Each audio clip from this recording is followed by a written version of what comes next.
Good morning. This is Dr. Rutledge, and I'm going to talk to you about the American Heart Association's new guidelines. So I'm going to share my screen.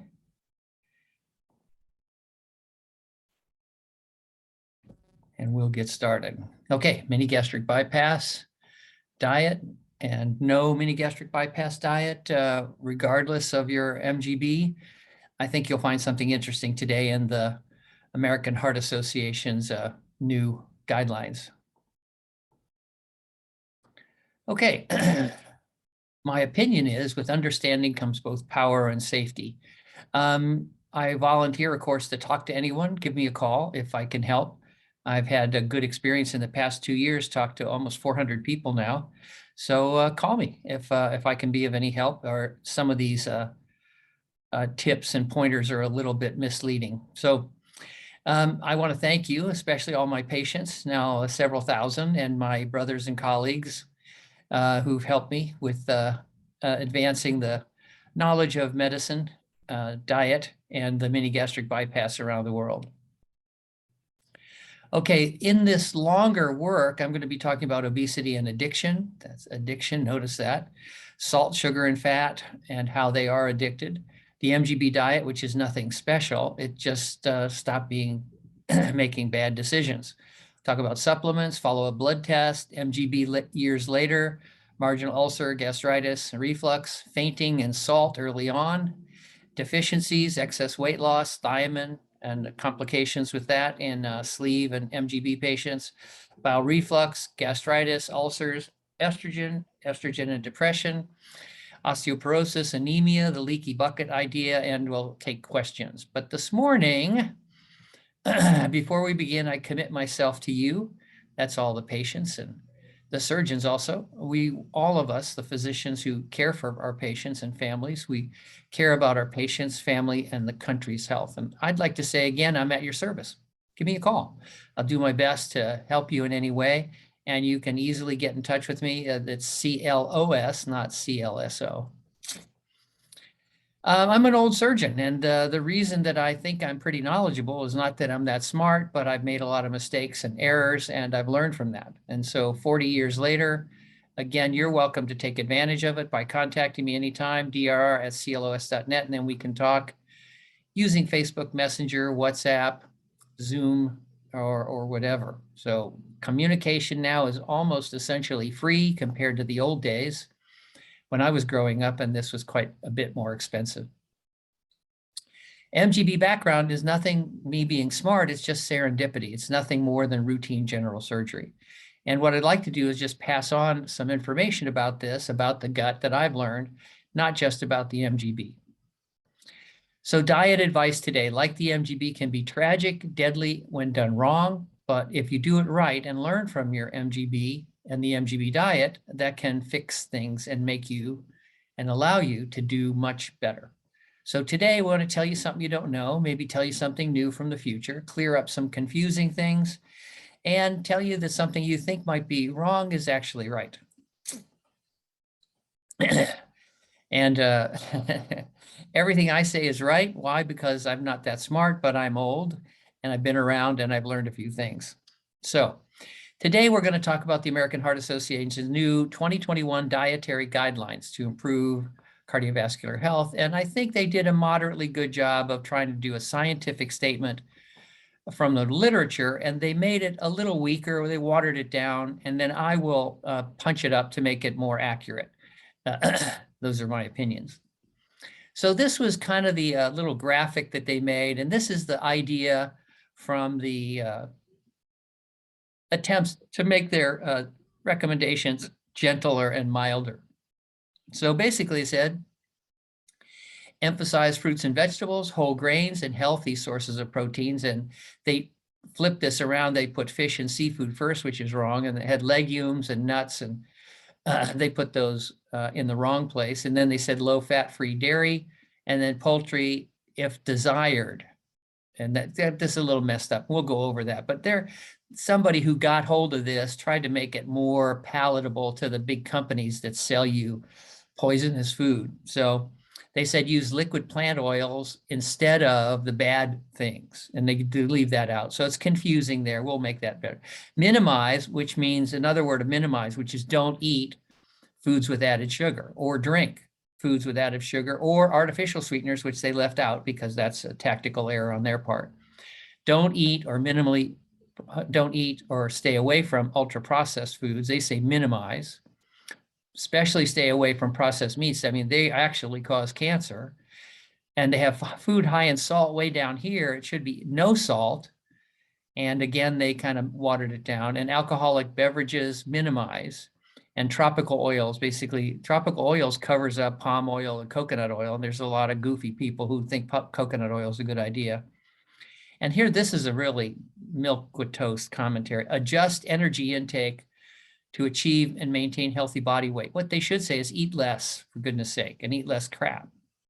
Follow guidelines regardless of whether you're at home or out to eat. And what that means is you can't go to McDonald's and break all these other recommendations. So this is it's good, but it's very watered down. So let's make it a little stronger. So let's look at, here are the 10 points, and we'll go through it as they said it, and then we'll modify it per me. Adjust energy intake expenditure to achieve and maintain healthy body weight. What that means is stop eating so darn many calories, okay? Eat plenty of fresh fruits and vegetables and choose a wide variety. We'll see. Choose foods made mostly with whole grains rather than refined grains. Choose healthy sources of protein. And here you see they got it right, mostly protein from plants, period. And they mentioned legumes and nuts, but there's plenty of protein in lots of other plants, so they get that mixed up. Then they mention fish and seafood, no. Low-fat or fat-free dairy products, no. And only if meat or poultry are desired, choose lean cuts. Well, lean is a lie.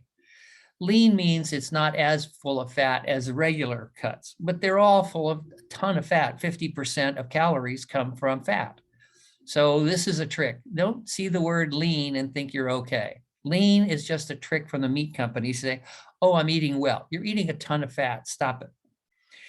Use liquid plant oil. Well, that's a terrible idea because then you're thinking of oil. Well, tropical oils, coconut, palm, and palm kernel oil, and all animal fats, butter and lard, when you cook with those things in the partially hydrogenated corn oils and things like that, they're all poisonous.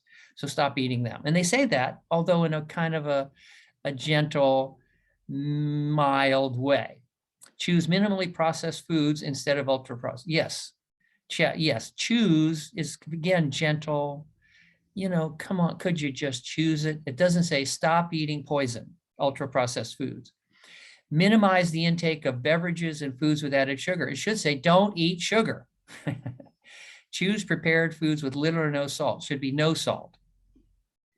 If you don't drink alcohol, don't start, and that should stop there, and adhere to this guidance regardless of whether you're home or out to eat. So these are those 10 things again. Now let's look at them compared to my translation. So here's the brief version for Rutledge, converting the good, the really well done American Heart Association recommendations. So I'll just modify it. So here's number 1, stop eating so darn many calories. Okay, that's easy. Job number 1 is eat fresh fruits and veggies almost always and almost nothing else. Job number 2, eat lots of whole unprocessed grains. See how simple they are? Stop eating meat, dairy, and eggs, except for maybe sometimes like when you can't stand it and you have to have something else. Protein comes from plants, rarely if ever seafood, rarely if ever low-fat dairy, and don't eat meat. And you have to have it, for God's sakes, not processed meat. Don't be stupid. Don't use fatty, oil, greasy things. So no coconut, palm kernel oil, no animal fats, and no partially hydrogenated fatty corn oils. No processed foods. Stop it. Anything in a plastic bag is likely to make you sick, fat, and die of a heart attack, stroke, dementia, or cancer. Drink water or green tea. No sodas and no artificial sweeteners. No salt added. Don't drink alcohol, and these rules apply in or out of the house. See how much better that is? Let's go through that. So here's the AHA language. Adjust energy intake and expenditure to achieve and maintain a healthy body weight. It's very gentle. Mine is stop eating so darn many calories. And the easy way to do that is number 2, eat fresh fruits. Look at that misspelling. I'm embarrassed. Eat fresh fruits and veggies almost always and almost nothing else.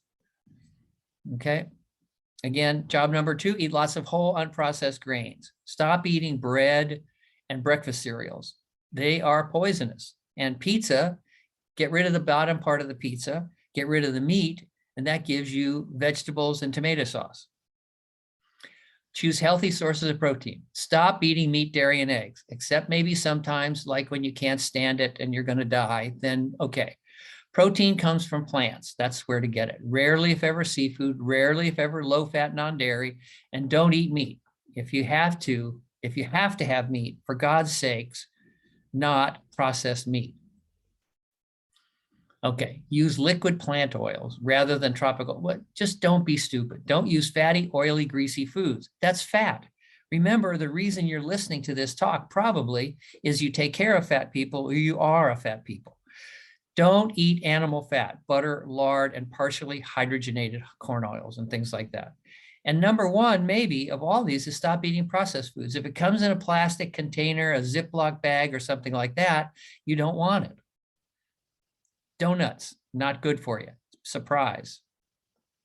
Okay, what should you drink? Minimize beverage. No. Drink water or green tea, no sodas and no artificial sweeteners and no sugar, no salt. No, don't get prepared foods outdoors. When you leave the house, people put salt on the food because it makes it taste better.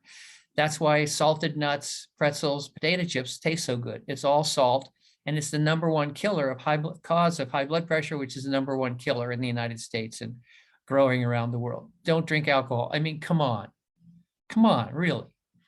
And the rules apply inside and out of the house.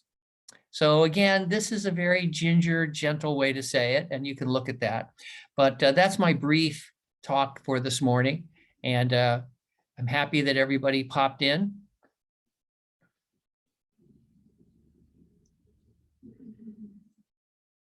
And I have got more coming. I hope that this introduction to the wonderful new AHA guidelines, as translated by me, will help you live a longer and healthier life.